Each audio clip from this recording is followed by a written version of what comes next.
As I get more seat time in this Bobcat, I'm learning lots of different things about how it operates and what works well and what doesn't work so well.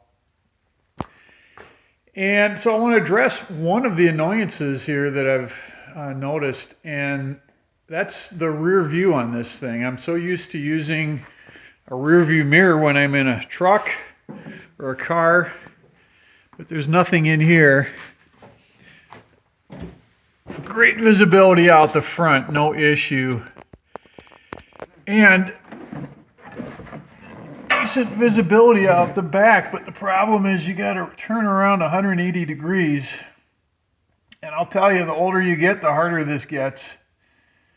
So I thought what I would do is buy a cheap backup camera. They're available for probably less than 50 bucks nowadays, and wire that in.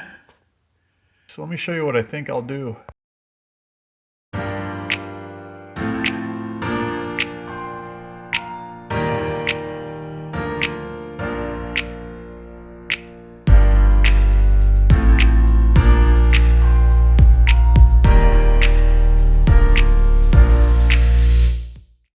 This particular unit came with two parts. One is the camera, the other part is a monitor.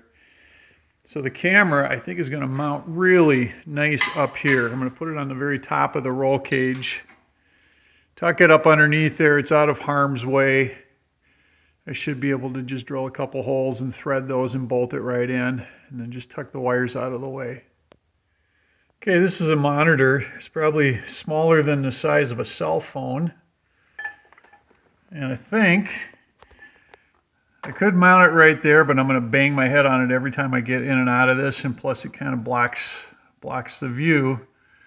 So I think instead what I'm going to do is mount it up on this side, tilt it back just a hair, but just up in the corner so I can just glance up there and see what's behind me.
Let's take a quick look at the wiring before we get started.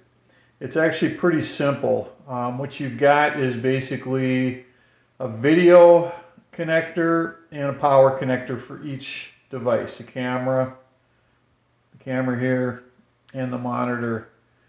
And so the yellow one would be the video feed, and then the red one is power. So video power here.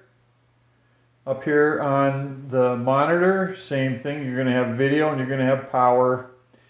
And then there's just a third connector, which is basically power from your system into this. It splices together and sends 12 volts to both of these. So let me show you what came in the box.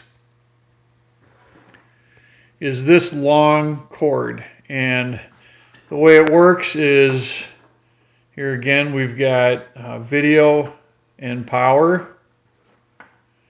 video and power.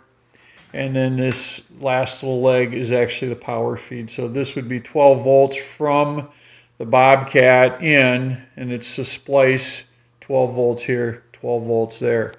Now this thing is designed, it's a universal system, it's designed for a car. So this cable is really long. I didn't want to have this all bundled up and stuck inside. So I abandoned this completely. I just grabbed a video cable here for my video feed. So it's just a single cable, and I got a real short one. And then what I'll do for power is I'm gonna use the power connectors that came with it.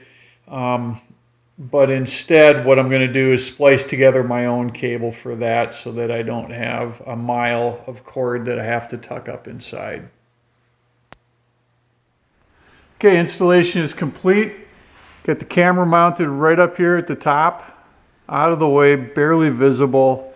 And then you can see the monitor up here in the corner. Again, that's out of harm's way. And it just comes on. It's all pretty basic, just comes on with the turn of a key.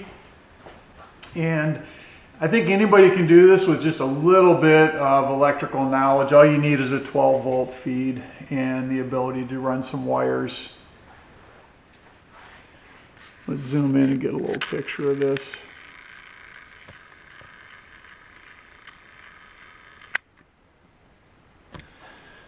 Okay, I wouldn't call it a great picture. But it certainly works for seeing what's behind me, and that's all I really need it for. So I would highly recommend this mod for anybody. It's on the cheap. I mean, you're going to spend less than 50 bucks on it. So that's about it. Thanks for watching.